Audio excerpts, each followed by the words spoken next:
Guys, आपके घर में एक ऐसा कमरा हो जो कि आपके दादाजी का हो, और आपके दादाजी उस कमरे में आपको एक जरा भी नहीं आने देते हैं। और गाइस, उस कमरे में ना अलग अलग सी आवाजें आने लगती। आपकी दादाजी की अलग सी आवाजें आने लगती, और किसी ना शख्स की बोलने की आवाज आने लगती, और ऐसे ऐसे अलग सी आवाजें आने लगती। तो जी हाँ गाइस, आज की इस वाली वीडियो में हम इसी के बारे में बात करने वाले हैं। तो गाइस, ये स्टोरी है मेरे दोस्त अभिनव की। तो गाइस, ये और स्टोरी शुरू करने से पहले मेरी आपसे एक ही रिक्वेस्ट है, जल्दी से नीचे जाइए और ये लाइक का बटन दिख रहा होगा, इसे जल्दी से दबा दीजिए, और सब्सक्राइब का बटन तो आपको दिख ही रहा होगा, इसको भी दबा दीजिए। तो चलिए वीडियो को शुरू करते हैं।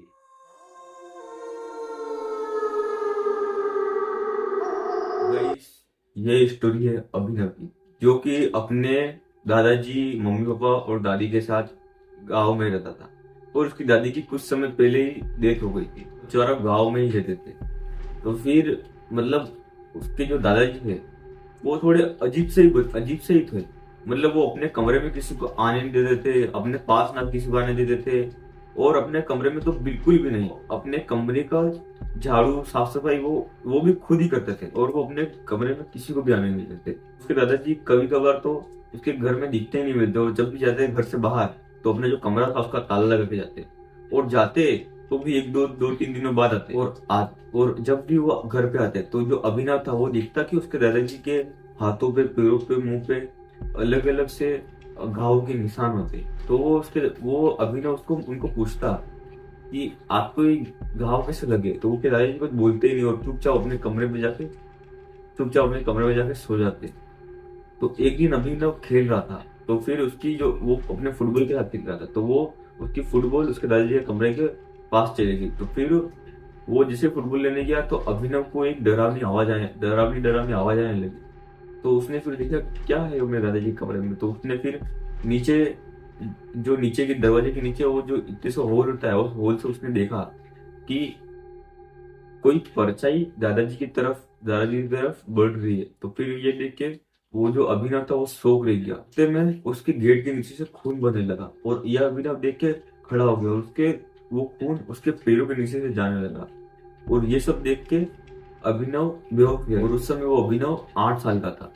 तो फिर वो जैसे ही अपने बिस्तर से उठा तो उसने देखा कि उसकी मम्मी उसको चिल्ला रही है कि तू गर्मी में खेलता है ना, सिर्फ तू बेहोश हो गया है।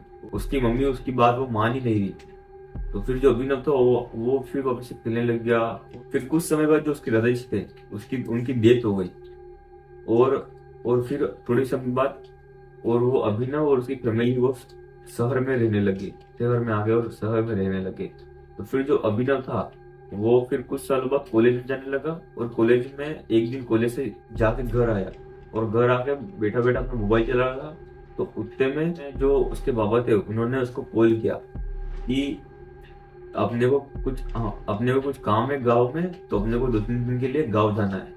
तो फिर जो अभिनव था वो उस चीज के लिए बहुत उत्सुक हो गया, क्योंकि उसको गांव जाए हुए बहुत समय हो गया था, और वो अपने गांव में जाना चाहता था। फिर वो अभिनव और उसकी फैमिली वो उधर गांव में गई। तो फिर जो अभिनव था उसको उसके दादाजी का कमरा याद आ गया। क्या है उस कमरे में ऐसा कि जो दादाजी मेरे को उस कमरे में जाने नहीं देते थे। तो फिर अभिनव गया, वो दरवाजे के ऊपर ताला लगा था। फिर जो अभिनव था वो अपने कमरे से एक हथौड़ी लाया, और हथौड़ी से उसने वो ताला तोड़ दिया। और फिर अभिनव जैसे ही अंदर गया उसने देखा कि बहुत सारी पुरानी चीजें, अजीब अजीब सी चीजें, हड्डियां, और किसी किसी की खोपड़ी, ऐसी ऐसी चीजें उसने देखी। तो फिर उतने में उसको साइड में देखा कि एक तस्वीर जो कि बहुत सुंदर, और नदी के पास उस तस्वीर में एक नदी के पास एक घर था जो कि बहुत सुंदर था। और जो अभिनव था उसने सोचा कि ये तस्वीर इतनी अच्छी है और इस कमरे में बिल्कुल अच्छी लग रही है, और वो उस तस्वीर को लिया और अपने कमरे में जाके लगा दी। और फिर अभिनव फिर रात को सोया, और रात को सो रहा था, उसको ऐसा सपना आया कि उसको ऐसा लगा कि मैं नदी के अंदर बह रहा हूँ। नदी के किनारे आने की कोशिश कर रहा है, पर जो नदी का इतना बहाव था कि वो अपने नदी के किनारे आ ही नहीं पा रहा था। रिश्ते से वो नदी के किनारे आया, और उसने देखा कि जो उसने तस्वीर में घर देखा था वही घर सेम उसके सामने, और वो घर उसके जो गांव में जो घर था उसका था, वही घर वो सामने था। फिर अभिनव ये देख के शौक हो गया, और उसने सोचा कि मैं तो अभी पलंग पे सो रहा था और मैं यहाँ कैसे आ गया, ये नदी कैसे आई। फिर वो अपने अपने घर जाने लगा। फिर वो अपने घर जा ही रहा था और वो अपने गेट के पास पहुंचा करके, तो उसने देखा कि वो घर के अंदर जा ही नहीं पा रहा है, मतलब गेट खोला तो गेट खुल ही नहीं रहा है। उतने में अभिनव के पीछे सर पे किसी ने उसको जोर से कुछ मारा और अभिनव वही बेहोश हो गया। और वो फिर बेहोश होने के बाद फिर थोड़े समय बाद वो उठा, तो उसने देखा कि वो उस घर के अंदर ही है।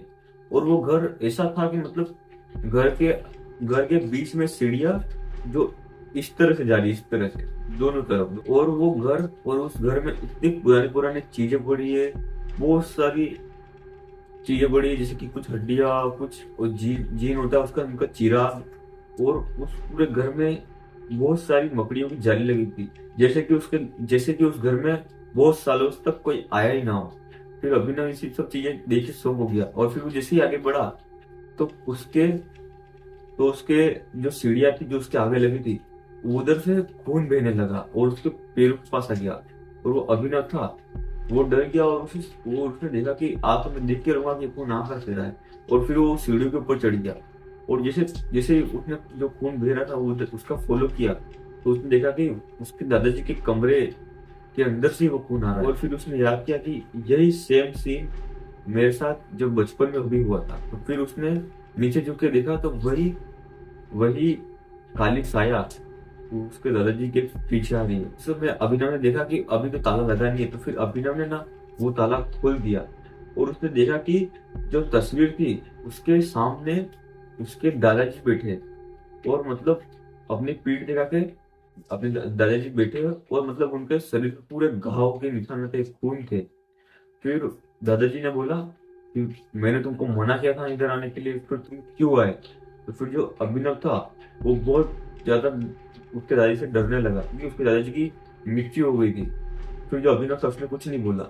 इतने में जो उसके दादाजी थे उन्होंने अपने पूरा सर उसकी तरफ मुड़ा दिया, मतलब उनका शरीर ऐसे ही बैठा और उन्होंने पूरा अपना मुंह पूरा घुमा दिया। और फिर जो उसके दादाजी और उसकी दादाजी की शक्ल देख के जो अभिनव था वो पूरा डर गया, और उसने देखा कि उसके दादाजी के मांस लटक रहा है और मुंह की हड्डियां दिख रही है और पूरा मुंह खून से भरा हुआ है। ये सब देख के अभिनव डर गया, और उसी समय वो वहां बेहोश हो गया। और फिर अभिनव जैसे ही सपने से उठा उसने देखा कि वही तस्वीर उसके सामने लगाई थी जो उसने लगाई थी। फिर अगले दिन सुबह होते ही उसने अपने दादी की तस्वीर उसके कमरे में जाके लगा दी, और उस कमरे का वापस से ताला लगा दिया। और ये सारी बात उसने अपनी मम्मी और पापा को बताई। और फिर उसके मम्मी पापा ने बोला तुम्हारे जो दादाजी थे वो थोड़े तांत्रिक थे, वो मतलब भूतों को वश में करना और भूतों को भगाना और इन सब चीजों में लगे हुए थे, इसलिए उनके साथ ऐसा होता था। और वो अपने कमरे में बहुत सारी भूतों की चीजें रखते थे, इसलिए वो अपने कमरे में तुमको आने नहीं देते थे। फिर तब से अभिनव उस कमरे में जाता भी नहीं है। अभिनव के साथ तब से ऐसा कुछ भी नहीं हुआ। तो गाइस, क्या आपके भी घर में कोई ऐसा कमरा है जो कि हॉन्टेड है? अगर आपके हो तो हमें कमेंट करके जरूर बताएं। गाइस, आज की इस वीडियो में इतना ही था। अगर आपको ये वीडियो जरा भी अच्छी लगी हो तो प्लीज हमारी इस वीडियो को लाइक कर देना और हमें कमेंट करके जरूर बताना आपके घर में कोई ऐसी हॉन्टेड रूम है या नहीं। तो जल्दी मिलते हैं नेक्स्ट वीडियो में, तब तक के लिए राधे राधे।